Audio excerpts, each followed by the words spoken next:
하여튼 힘든 것이 모든 것인 것 같아요. 여러분 다 강건하시기를 또 평안하시기를 주님의 이름으로 축원합니다. 오늘은 하나님의 사랑 독생자 예수. 오늘은 요한복음 3장 16절 말씀을 살피려고 해요. 요한복음 3장 16절은 성경의 요절이라고 그렇게 표현하는 분들이 많습니다. 그래서 대부분 이 말씀을 예수님을 믿는 성도들은 거의 외울 정도이고, 또 예수님을 안 믿는 분들도 요한복음 3장 16절 아는 분들이 상당히 많습니다. 우리 한번 요한복음 3장 16절 함께 읽을까요? 하나님이 세상을 이처럼 사랑하사 독생자를 주셨으니 이는 저를 믿는 자마다 멸망치 않고 영생을 얻게 하려 하심이라. 아멘. 너무 중요한 그런 내용이 담겨져 있는 성경 구절입니다. 하나님, 세상, 사랑, 독생자, 믿음, 멸망, 영생, 이런 단어 하나하나마다 한 번의 설교로 다 감당하기 어려울 정도로 깊은 주제들입니다. 특별히 요한복음 3장 16절 말씀을 로마서 1장 17절과 더불어서 매우 중요하게 그렇게 여기죠. 로마서 1장 17절을 한번 보면 시작. 복음에는 하나님의 의가 나타나서 믿음으로 믿음에 이르게 하나니 기록된 바 오직 의인은 믿음으로 말미암아 살리라 함과 같으니라. 아멘. 로마서 1장 17절에 가장 많이 등장하는 단어는 믿음이라는 단어입니다. 오직 의인은 믿음으로 말미암아 살리라. 중세 암흑기를 지내던 타락한 교회 안에서 무엇이 진정한 교회이고 무엇이 진정한 믿음이냐라고 하는 것에 대해 회의를 가졌던 이 마틴 루터가 성경을 읽는 중에 오늘 본문 우리가 함께 읽은 로마서 1장 17절 말씀을 통해서 믿음을 깨닫고 종교개혁이 시작된 그런 중요한 구절입니다. 오직 의인은 믿음으로 말미암아 살리라. 믿음으로 말미암아 사는 것이 의인이라는 것이죠. 16절에도 보면 저를 믿는 자마다 멸망치 않고 영생을 얻게 하려 하심이라. 따라서 합시다. 저를 믿는 자마다. 그러니까 오직 의인은 믿음으로 말미암아 살리라. 저를 믿는 자마다 멸망치 않고 영생을 얻게 하려 하심이라.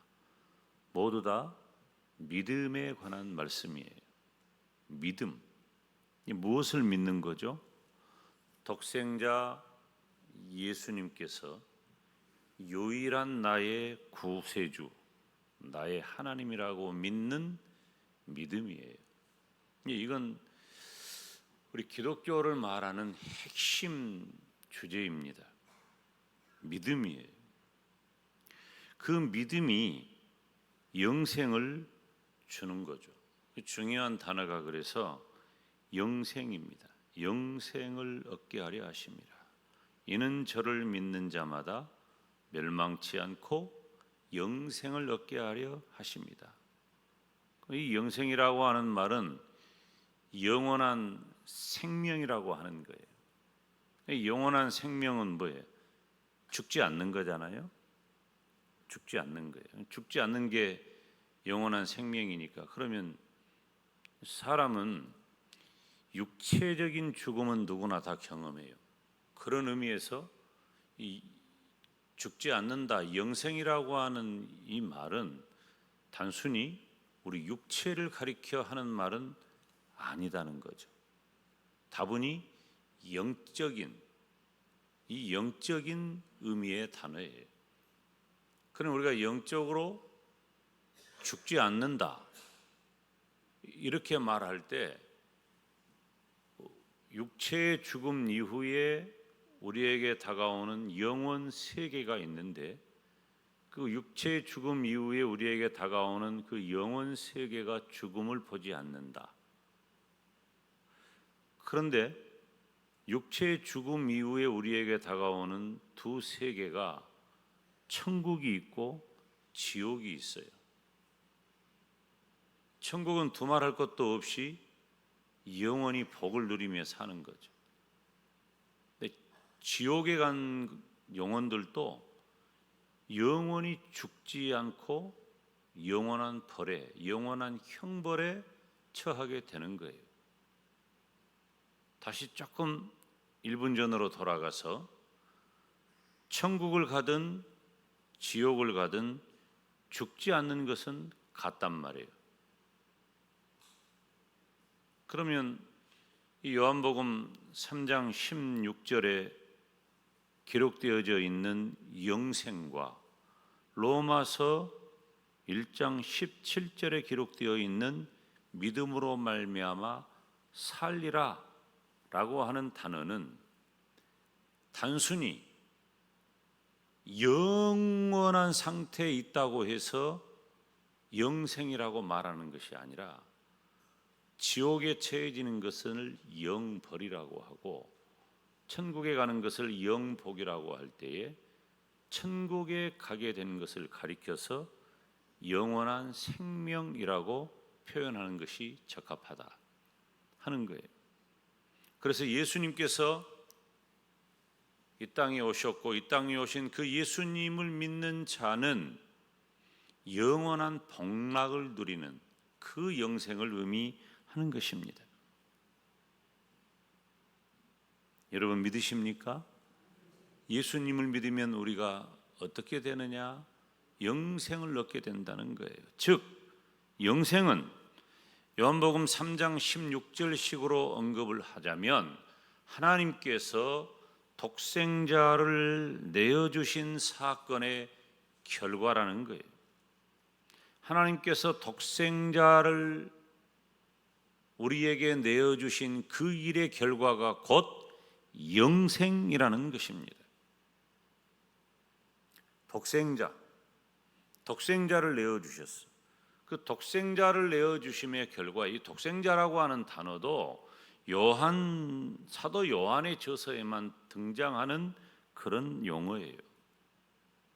이 독생자라고 하는 말이 어떤 말이냐면은 그 종류에서 혹은 그러니까 그 종류에서 단 하나다. 단 하나. 또 유일한, 독특한 그 하나라는 의미가 강조되는 거예요. 우리들은 무슨 왜 아들이라는 의미를 강조하죠? 그 아들이라는 의미보다도 유일한, 독특한, 단 하나 이 의미가 훨씬 더 강하다는 거예요. 그래서 제가 배울 때에도 독생자를 정확하게 설명하려면 독특하게 발생한 아들이다 이런 표현을 하는 분도 봤어요. 그러면 사도 요한이 예수님께 대하여 독생자라고 하는 그 용어를 사용하신 이유는 무엇일까? 그것은 첫째로 예수님께서 하나님의 아들이라는 거예요. 그리고 그 방식은 말씀의 성육신으로 육신의 방식으로 태어나셨고 본질적으로 유일하게 하나님의 아들이심을 증거하는 거예요. 이 유일하다는 게 중요해요. 그래서 우리 기독교 복음을 소개하는 모든 성경 공부나 주제나 설교나 이 일에 가장 강조점을 두는 것 중에 하나가 뭐냐면은 따라서 합시다. 예수님은 유일하시다. 오직 한 분이라는 말이에요. 예수님 같은 분은 오직 한 분, 예수님밖에 없는 거예요. 우리가 신앙하는 예수님은 나의 구세주, 나의 하나님이라고 고백할 만한 그 예수님은 유일하신 오직 한 분이신 하나님이시라고 하는 거예요. 그런데 하나님께서 그 독생자를 주셨다는 거죠. 주셨다는 말은 자발적으로 내어준다는 말이에요. 자발적으로 내어준다. 그러니까 하나님께서 독생자를 주셨다는 것은 예수님의 성육신과 십자가 사건이 다른 어디에서 기인한 것이 아니에요. 오직 하나님의 자발적인 의지와 주도권에 의해서 이루어진 사건이 바로 독생자 사건이에요.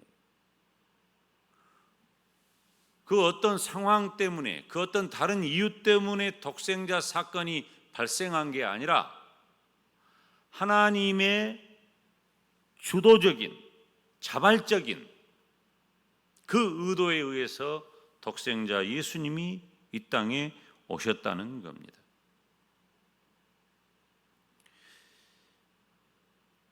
하나님의 구원 사역은 우리가 무엇을 어떻게 할 수 있는 영역이 아닙니다.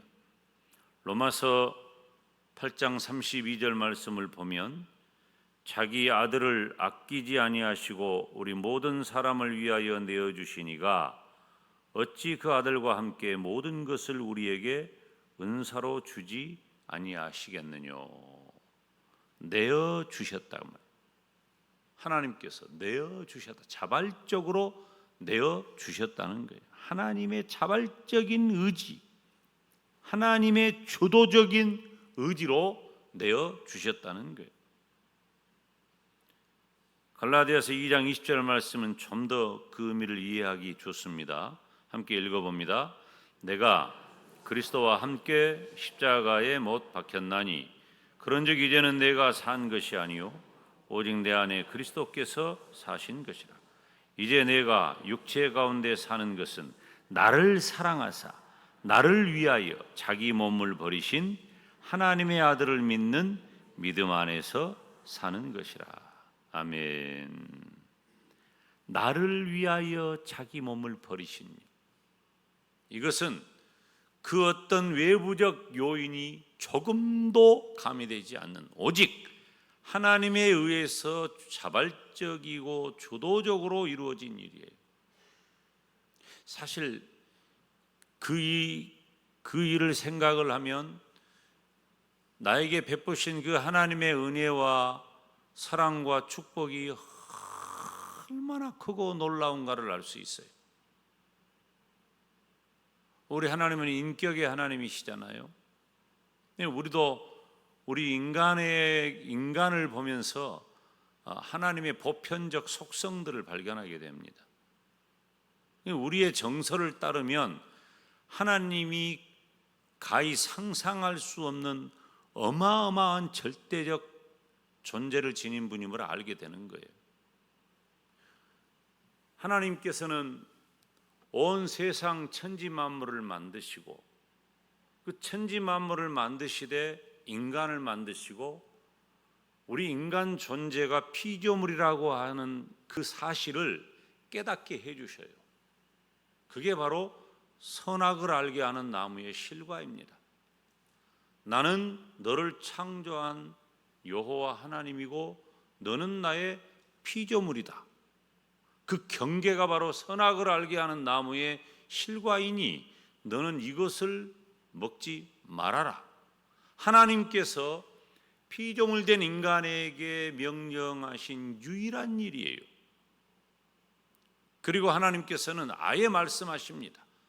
네가 이것을 먹는 날에는 반드시 죽게 될 것이다. 정녕 죽으리라. 그런데 인간은 하나님의 그 명령을 불순종했어요. 하나님은 어떤 분이냐면 조금의 흠도 용납되지 않는 분이에요. 그런 하나님을 우리는 거룩하시다고 말해요. 그 거룩하신 하나님이 조그마한 흠도 용납할 수 없는 그 거룩함을 지니신 분이 인간의 불순종함으로 하나님의 명령을 깨뜨리고 그런 인간 존재는 하나님의 그 거룩하심에 근거한 진노를 받을 만하고 그 진노 아래 놓여 이미 약속된 대로 죽음을 면할 수 없는 거예요. 모든 인간이 다 죽는다는 것은, 영원한 형벌 가운데 처해진다는 것은 인간의 육체적 죽음으로 드러내는 거예요. 여러분, 우리 인간이 육체적인 죽음을 경험하는 것은 단순히 모든 사람은 다 죽는다라는 그런 진리가 아니에요. 그런 단순한 이야기가 아니에요. 인간의 육체적인 죽음은 바로 우리 인간에게 영원한 죽음이 있음을 상징해 주는 사건이에요. 그래서 우리는 인간의 죽음을 통해서 하나님 앞에, 거룩하신 창조주 하나님 앞에 범한 인간의 불순종과 죄악이 얼마나 크고 중하며 진노를 받을 만하고, 그 진노의 결과가 영원한 사망이라고 하는 것을 인간의 죽음을 통해서 보는 겁니다. 그런데 하나님께서는 그렇게 죄악 가운데 영원한 형벌을 받아야 할 인간 존재를 성경에 보니까 따라서 합시다. 이처럼 사랑하셨어요. 하나님께서 세상을 이처럼 사랑하사 하나님께서 자발적이고 주도적인 의지로 독생자 예수님을 내어 주신 겁니다. 하나님께서 사랑하사 독생자를 내어 주신 대상은 세상이에요. 이 세상은 두 가지 의미가 있는데, 첫째는 우주를 가리켜 우주. 예수님은 온 세상의 빛으로 오셨잖아요. 온 우주의 빛으로 오셨어요. 이 땅에 오신 거예요. 또 세상은 인간 세계를 가리켜요. 인간을 말한다 그 말이에요. 땅에 있는 모든 거주자들, 이 땅에 거하는 모든 인간 존재를 가리켜 세상이라 그렇게 표현해요. 그러니까 하나님께서는 독생자를 이 세상에 내어주셨는데 이 땅 가운데 오셨고 이 땅에 사는 모든 사람들 가운데로 오셨다는 겁니다. 그리고 하나님께 적대적인 그들에게 복음을 전하는 것이 예수님의 임무입니다. 왜 하나님께 적대적일까요? 자, 제가 앞서 피조물 된 인간 존재가 창조주요 거룩하신 하나님 앞에 불순종하여 죄를 지었다고 했어요. 그리고 죄에 합당한 형벌은 영원한 죽음이라고 했어요. 우리 인간 존재는 그렇게 영원한 죽음이 선포된 겁니다. 성경은 그와 같은 경우를 인간이 범죄하였고 타락하였다고 표현하고 있어요. 모든 인간은 범죄하였고 타락했습니다. 그래서 인간 세상에 한 번 들어온 죄는 인간을 떠나지 아니하고 머물러 있는 거예요. 계속해서.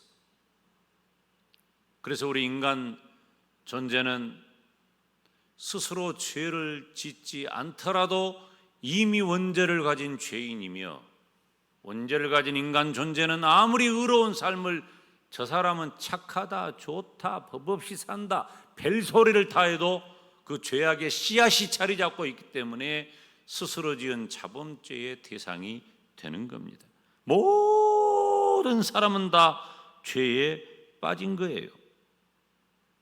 그래서 죄에 빠진 인간은 거룩하신 하나님에 대하여 적대적 존재가 된 겁니다. 여러분, 우리는 하나님에 대하여 적대적 존재가 되었고 하나님에 대하여 적대적 존재로 살아가는 사람들이에요. 우리가 의롭다고 생각하면 안 돼요. 우리는 의로운 존재가 아니에요.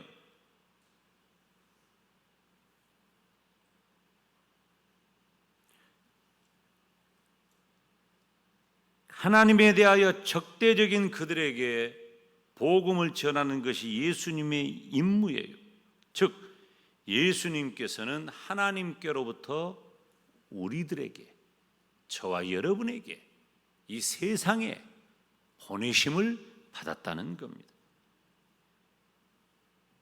그런데 예수님께서 세상을 구원하기 위해 이 땅에 오셨지만 세상은 예수님을 알지 못하고 대적하였습니다.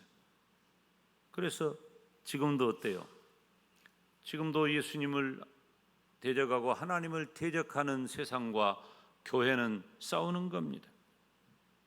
그렇기 때문에 예수님의 사역은 세상의 구원과 함께 심판을 수반할 수밖에 없는 것입니다. 그렇지만 이 세상을 향하신 하나님의 진정한 뜻은 무엇입니까? 율법을 제시함으로, 법을 제시함으로 그들을 법의 테두리 아래서 다 멸망시키는 것이 아니에요. 세상을 향하신 하나님의 뜻은 그들이 멸망하는 것이 아니라 구원을 받는 것입니다. 디모데전서 2장 4절 말씀을 보면 하나님은 모든 사람이 구원을 받으며 진리를 아는 데 이르기를 원하신다 그랬어요. 여기 있어 모든 사람 중에 열애될 사람은 아무도 없어요. 모든 사람이 구원을 받고 진리를 아는 데 이르기를 원하셔요. 오늘 본문 17절 말씀에서도 하나님이 그 아들을 세상에 보내신 것은 세상을 심판하려 하심이 아니요 저로 말미암아 세상이 구원을 받게 하려 하심이라. 하나님의 의도, 독생자 예수님을 이 땅에 보내신 하나님의 의도, 하나님의 뜻, 하나님의 방식은 바로 우리를 구원하시는 겁니다. 죄인이 회개해서 죄 사함을 받고 영생을 얻는 것은 하나님의 구속 계획입니다. 하나님의 뜻이에요. 하나님이 구원하신 계획이에요. 우리가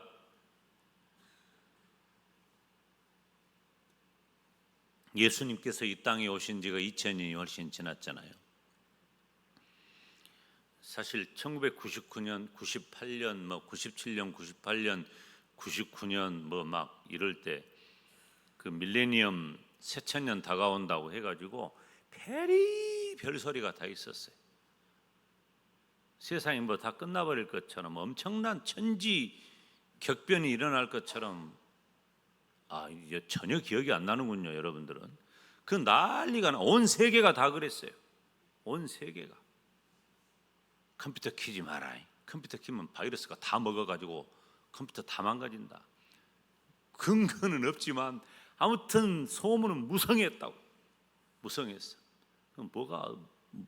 지구가 어떻게 된다는 둥, 세계가 어떻게 된다는 둥, 정부가 어떻게 된다는 둥, 막 별의별 이야기가 다 있었어요. 그게 다 종말을 두려워하는 인간의 본성을 자극하는 일들이었어요. 여러분, 이 세상에 어떤 중요하고 큰 일이 생겨난다고 해도 예수님께서 지금 이 땅에 오신 지 2000년이 지났잖아요. 한결같이 변하지 않는 게 있어요. 여전히 세상은 하나님을 적대시하고 있고 하나님을 적대시하는 그 세상에게, 그 인간에게 하나님은 여전한 사랑으로 독생하신 예수 그리스도를 보내고 계신다는 사실이에요. 사랑하는 성도 여러분, 하나님께서는 자발적으로 예수님을 내어주셨고 그 예수님을 믿는 일이 세상이 할 일입니다. 제가 지금도 하나님께서는 독생자를 내어주신다라고 표현했는데 하나님께서는 지금도 교회를 통해 독생하신 예수 그리스도를 내어주심을 증거한다는 표현입니다. 저와 여러분은 먼저 그 예수님을 믿으시기를 축원합니다. 제가 그것을 의심할 필요는 없죠. 우리 모두가 다 그 믿음 안에 있으니 이제 그 예수님 전하시기를 주님의 이름으로 축원합니다. 교회를 통해서 하나님께서는 지금도 독생하신 예수 그리스도를 전해주는 것. 그런데 이 어두운 세상은, 악한 세상은 참빛 되신 예수님을 여전히 몰라본단 말이에요. 그래도 주님께서 어떤 분인가를 주님 스스로 이 땅에 오심으로 드러내셨듯이 이 땅을 살아가는 교회로서, 성도로서 우리는 그 예수님을 믿고 전하시기를 주님의 이름으로 축원합니다.